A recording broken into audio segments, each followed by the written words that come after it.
¿Quiénes son los bienaventurados? Con el presbítero Vidal Valencia. Olvidé hacer una pregunta, hermanos. ¿Quién pronunció el Sermón del Monte? ¿Alguien puede contestar? Sí, nuestro Señor Jesucristo. En esta mañana nos toca estudiar entonces los versículos del 1 al 12, que en su Biblia dice Sermón del Monte, las bienaventuranzas. Y si ustedes ven los títulos, si quieren los repasamos rápido: la sal de la tierra, la luz del mundo, Jesús y la ley, Jesús la ira, Jesús y el adulterio, Jesús y el divorcio, Jesús y los juramentos. Ahí está la pregunta que les hice: no juréis en ninguna manera. El amor hacia los enemigos, ahí está el texto que les comuniqué, que es de lo más tremendo que hay en la Biblia también. Jesús y la limosna, Jesús y la oración. ¿Van viendo ahí, hermanos? Estamos en el capítulo 6, Jesús y el ayuno. Tesoros en el cielo, la lámpara del cuerpo, Dios y las riquezas, el afán y la ansiedad. Este es también un gran sermón, se ha predicado muchas veces para darnos confianza en relación con la necesidad que tenemos de comer y de vestir. Luego en el 7, el juzgar a los demás, la oración y la regla de oro. Ahí está el Padre Nuestro. No está el Padre Nuestro todavía allí. Ahí está el texto que dijimos, la regla de oro. En el 12, vamos a leerlo. Así que todas las cosas que queráis que los hombres hagan con vosotros, así también haced vosotros con ellos, porque esto es la ley y los profetas. La hermana Leida lo repitió muy bien, lo dijo sintetizado, que hagamos a otros lo que queramos que hagan con nosotros. Nuestro hermano Rodríguez lo repitió completo. Creo que las dos respuestas fueron buenas. La puerta estrecha, por sus frutos lo conoceréis. Tremendo sermón ese. Esos son trozos del sermón. Nunca os conocí. Y termina con los dos cimientos. Esto es lo que Dios mediante vamos a leer en casa y espero lo vamos a disfrutar en más de una ocasión. Para nuestros cultos de las 12:30 durante los siguientes meses. Bueno, nuestro tema en esta hora puede ser quiénes son los bienaventurados o las bienaventuranzas. Pues antes que nada, hermanos, digamos algo acerca de este sermón y de quién lo predicó. Este lo consideramos el sermón más grande del mundo, porque es una pieza oratoria y homilética perfecta. En la homilética se nos enseña cómo empezar y se nos enseña cómo tener conclusiones. Y esto tiene un inicio y tiene un final. Ese final es fabulosísimo. Después de un sermón, aplicarlo, ¿cómo lo aplicó? Con un ejemplo. Dos construyen, uno en roca, otro en arena. Viene la lluvia, viene el viento. El de la roca permanece, el de la arena se va. Y diciendo, así ustedes, después de que les he predicado el sermón, o están construyendo sobre la roca y permanecen, y sirvió el sermón, o no sirvió el sermón, porque no van a hacer lo que les digo y están construyendo sobre la arena. ¿Qué final, hermanos? ¿Qué final? El gran maestro de maestros, el Señor Jesucristo, dio este sermón. Cuando se habla del Señor Jesús, se piensa, por ejemplo, que Él no escribió nada que sepamos, excepto aquellas cositas que puso en la arena cuando estaba juzgando a la mujer adúltera. Pero eso que escribió en la arena nadie sabe qué fue. Ahí que Él no escribió nada. Es como Siddhartha Gautama, el Buda, no escribió nada. Pero hay mucho sobre el Buda. Cristo no escribió nada. Pero hermanos, si hay mucho sobre el Buda, hay muchísimo más sobre Jesucristo. En todo el mundo ha habido escritores que han hecho cosas, escrito cosas, artículos, folletos, libros, hasta enciclopedias respecto a nuestro Señor Jesucristo. Así es de grande es el Señor Jesús. Él no compuso ningún poema. Pero hermanos, ustedes tienen un himnario presbiteriano donde se canta mucho en torno de Cristo. Y un himnario juvenil. Y la iglesia metodista y la bautista y los pentecostales de diferentes denominaciones, miles de denominaciones, tienen sus himnarios con los poemas compuestos, con música y letra para la gloria de Jesucristo. Así es de grande nuestro Señor. cuando hablamos de él como un orador, no es el momento, pero hay mucho que decir sobre ese orador. Alguna cosa hemos de decir ahora. Hay mucho que decir como alguien que sabe hablar en público. Jesucristo está en la plataforma más elevada. Él se expresó en una forma admirable, maravillosa, que uno puede estar analizando las cosas que dijo Cristo y cómo las dijo, y están pero a la perfección. Regularmente las frases que dicen otras personas, uno las puede arreglar. Pues que Benito Juárez dijo esto, que Séneca dijo esto otro, o que Goethe o cualquier filósofo maestro.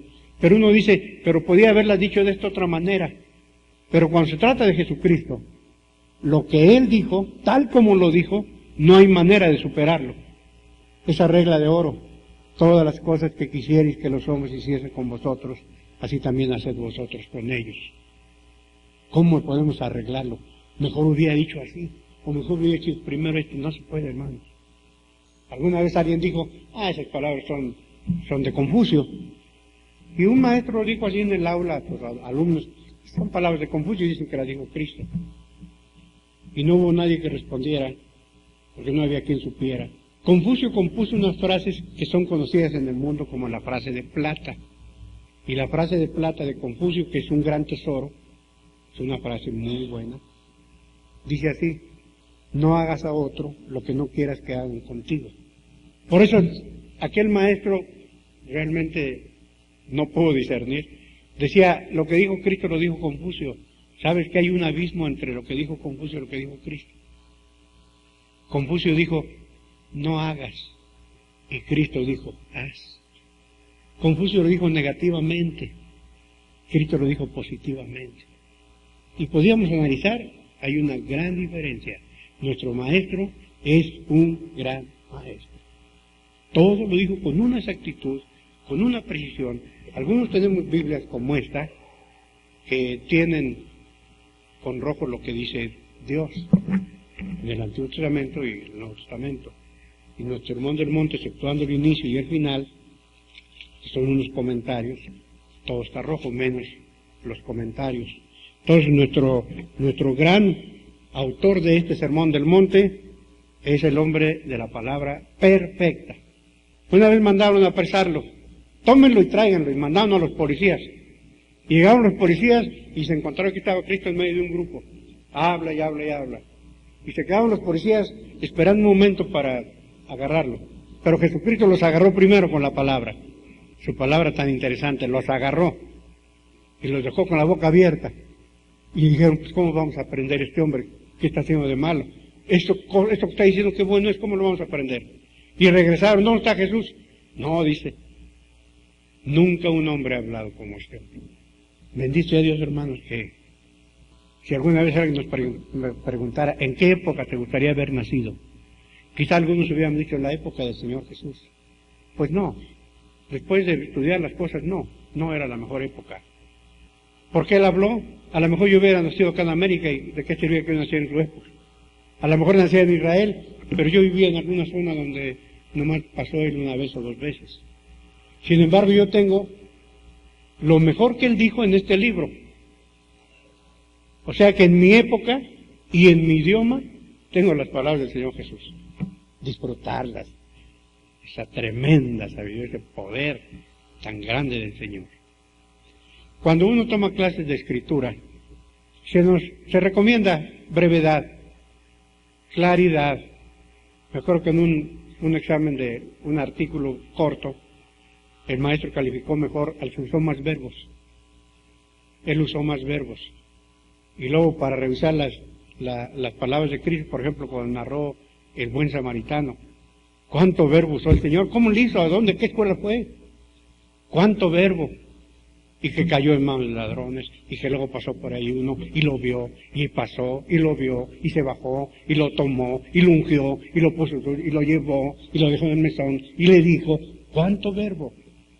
La brevedad, hermanos, el Señor Jesucristo tiene unas parábolas chiquititas, el de la mina, el de la red, unas parábolas chiquititas, Y en ese chiquitito, ¿cuánto dice? ¿Con qué exactitud lo dice? Un verdadero maestro, señor de la palabra. Hay que imaginarse todo el Sermón del Monte, capítulo 5, 6 y 7. No hay ningún otro trozo de la Biblia que tenga un mensaje tan grande, tan largo. Es un tesoro. Lucas habla del Sermón del Monte y lo narra como en 7 versículos, porque pues por eso hay 4 evangelios. Dios quiso que unos enseñaran unas cosas y otros enseñaran otras. Algo más, aparte de que el Señor Jesús fue un buen narrador, narró haciendo muy interesantes la parábola del rico y Lázaro, qué cosa, nos lleva al cielo, nos lleva al infierno, tanta cosa que nos dice. La del hijo pródigo, hermanos. Se han hecho películas, dramas, teatrales, todo, con una narracioncita de Cristo allí, llena de emotividad, llena de caridad, llena de amor y llena de mensaje. El Señor Jesucristo fue un gran narrador, fue un gran pedagogo. Él sabía qué decir y cómo decirlo. Las técnicas de la enseñanza, Él las manejó. Por ejemplo, una de las técnicas a la que yo apelo mucho para poder ser útil en lo que enseño, es la repetición. Una de las 7 leyes las llaman la repetición. Bueno, el Padre Nuestro se encuentra en 2 partes y está un poco diferente uno de otro. En una ocasión les dijo el Sermón del Monte, el Padre Nuestro, en una reunión que tenía con sus discípulos, se ve la escena geográfica, pero en otra ocasión dentro de su Sermón del Monte lo repite. O sea que tenemos que quedar también con la boca abierta cuando habla el Señor Jesús.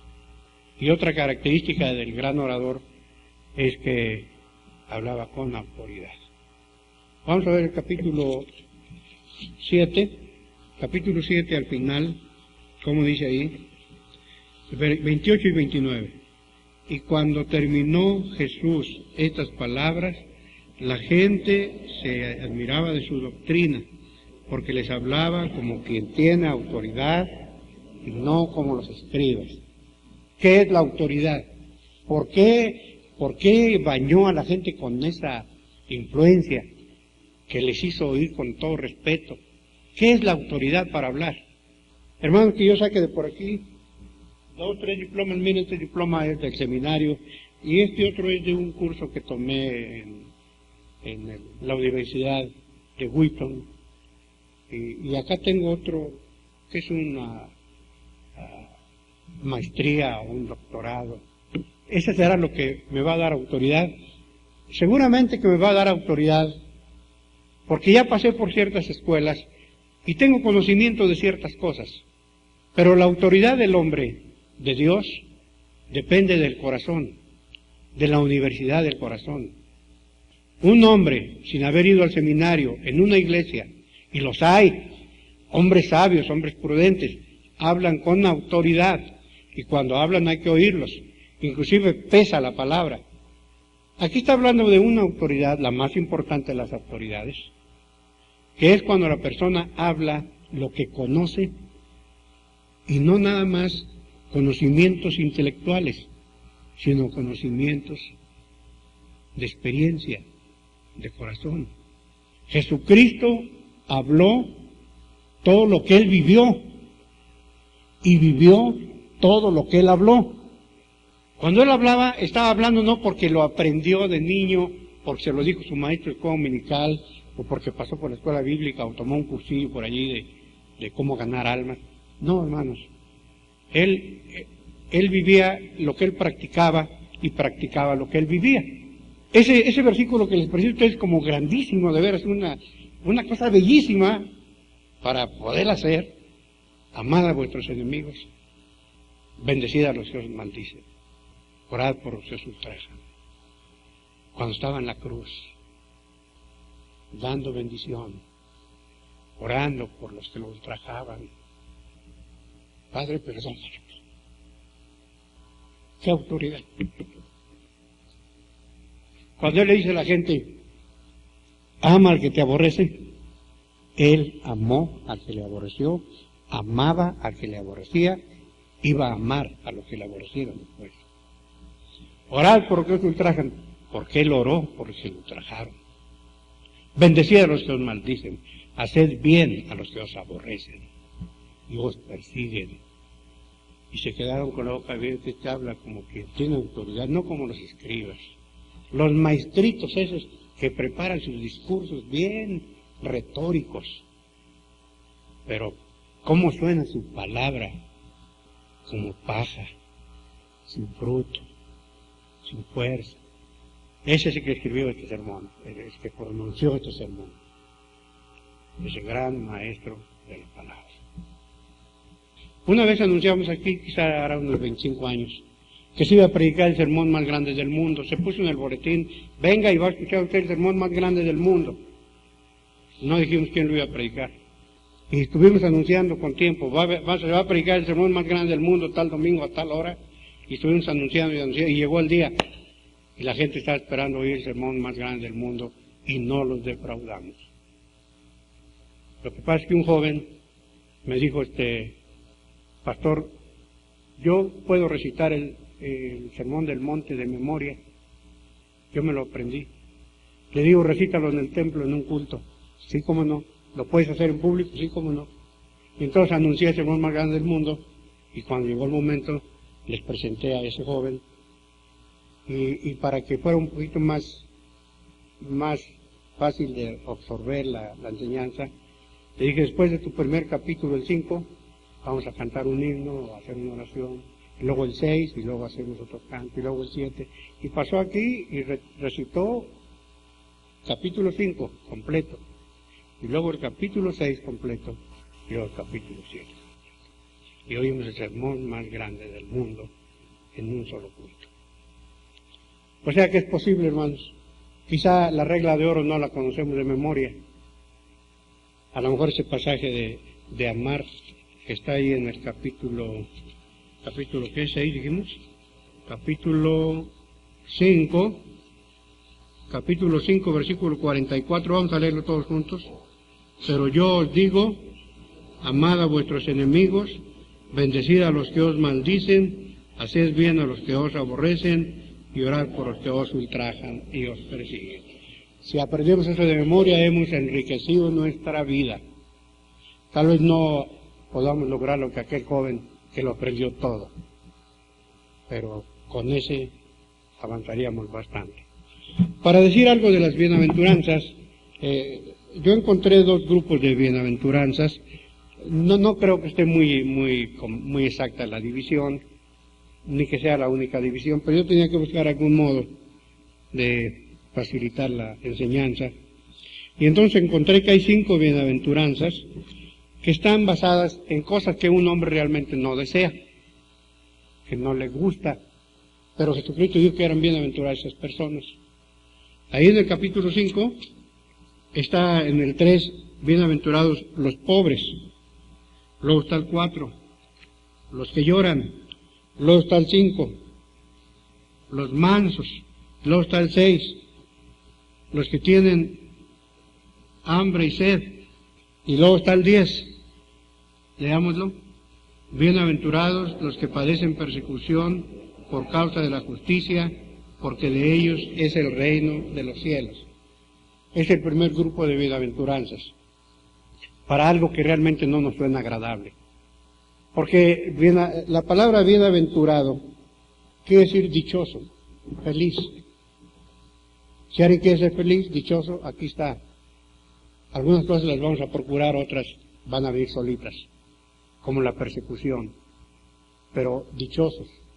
La palabra griega es Macario. Si alguien se apellida, se llama Macario, eso quiere decir su nombre, dichoso, bienaventurado, feliz. Y el contraste, ¿verdad? Los que lloran, bienaventurados, dichosos los que lloran. ¿Cómo está eso? Los tienen hambre y sed, ¿cómo? Los pobres, no dice los que lloran, hay otra versión que dice los tristes, bienaventurados los tristes. Está como para comentarlo, cuestionarlo. Y luego, si los persiguen, bienaventurados. Y si dicen mal de ustedes, bienaventurados.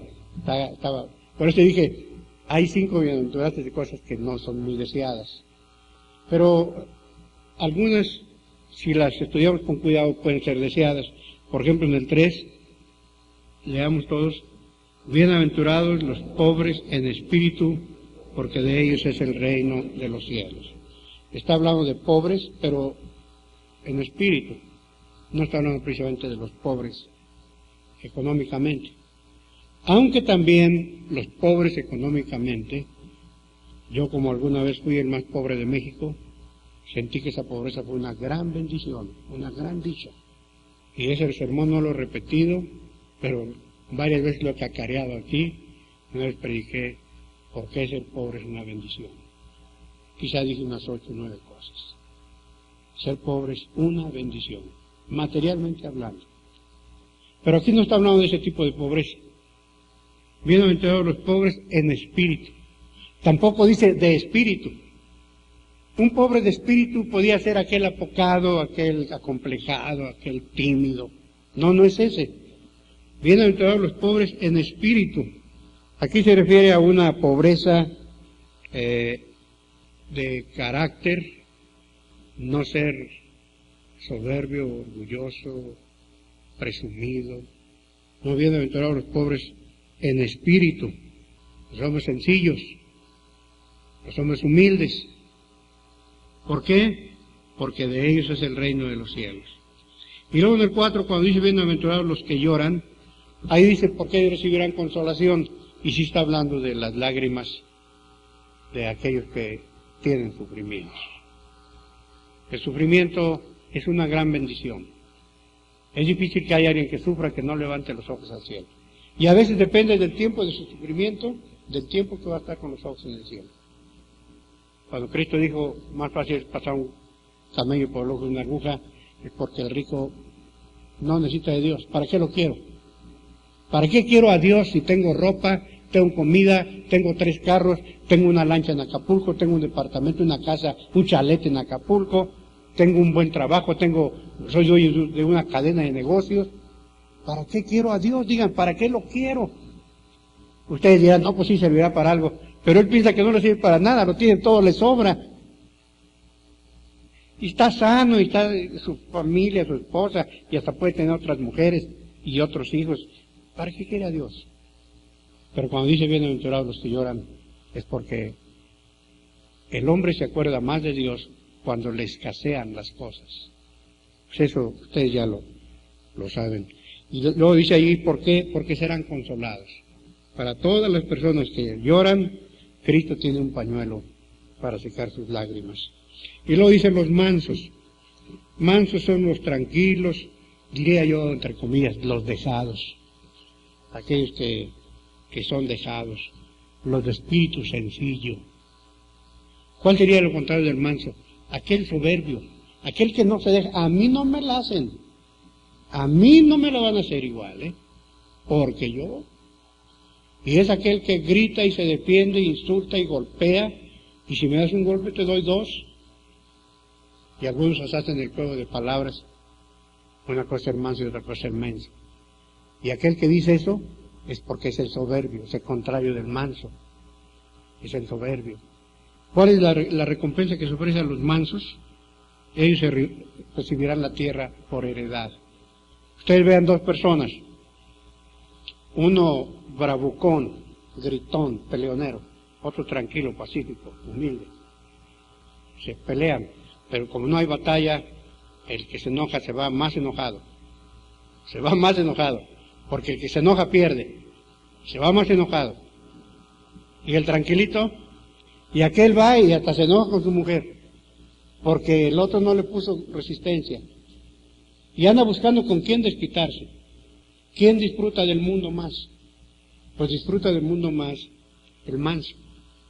Tranquilamente se ríe de todos. Tú te enojas, tienes doble problema. Te enojas, tienes que contentarte. Yo no me enojo, no tengo el otro problema. Parece mentira, pero en un hogar, en una escuela, los tranquilos son los que gozan la escuela, gozan la casa, gozan el automóvil, gozan el salario. Bienaventurados los mansos. Ellos recibirán el mundo por heredad. Y luego cuando hablamos de los que padecen persecución, allá en el versículo 11 y y 12, vamos a leerlos. Bienaventurados sois cuando por mi causa os vituperaren y os persiguieren y digan todo mal contra vosotros mintiendo. Gozaos y alegraos, porque vuestro galardón es grande en los cielos, porque así persiguieron a los profetas que fueron antes de vosotros. La recompensa no es tanto aquí, pero hay un galardón grande. Eso dice el Señor Jesús. Vuestro galardón es grande. Es un galardón grande. ¿En dónde? En los cielos. Cuando salimos a predicar aquí en uno de los días del Congreso de Evangelismo en febrero, pues a la mayor parte siempre les va bien, casi a la totalidad. Pero hubo 2 hermanitos están aquí con cabeza blanca, que les insultaron, les ofendieron, y les dijeron cosas que ellas no son capaces de repetir. Dice, ay, nos dijeron unas cosas tan feas, tan horribles. Aquí están mis hermanitas. Y yo les hice recuerdo de que algunas veces, algunas personas cuando quiero hablar con los esposos de las señoras que no son cristianos, muchas me detienen y dicen, no vaya, pastor, porque le va a hacer una grosería, yo lo conozco. Él es muy majadero, le va a hacer esto, le va a hacer aquello. Y jamás me detiene a mí eso. Lo que le digo a las personas, mire, si me trata mal su esposo y me insulta y me dice palabrotas, a veces duele, no crean que estoy de palo. Pero es un beneficio para mí. Es un beneficio, porque estoy predicándole no nomás a los que se van a reír y me van a agradecer dando una manzana. No, estoy predicándole a toda la gente, aunque sea ingrata. Y además el beneficio es que cuando me hagan una grosería, me escupan la cara, me den un portazo, me corran, me apunta el Señor allá. Tengo una computadora grandota, Vidal Valencia, le dijeron tales groserías, apúntenle, y luego lo dice la recompensa, y me lo están acumulando allá. Eso lo dijo el Señor. Grande galardón les espera. Bueno, vamos a concluir, hermanos. No hablamos de todas las bienaventuranzas. Hay gente que busca la felicidad, la primera conclusión, en todas las cosas que hace, sin fijarse cuáles son. Aquí está cómo ser felices. Segunda conclusión, en Cristo hay esperanza para todos los que lloran. Hay un pañuelo que tiene Cristo para secarles. Dios les bendiga.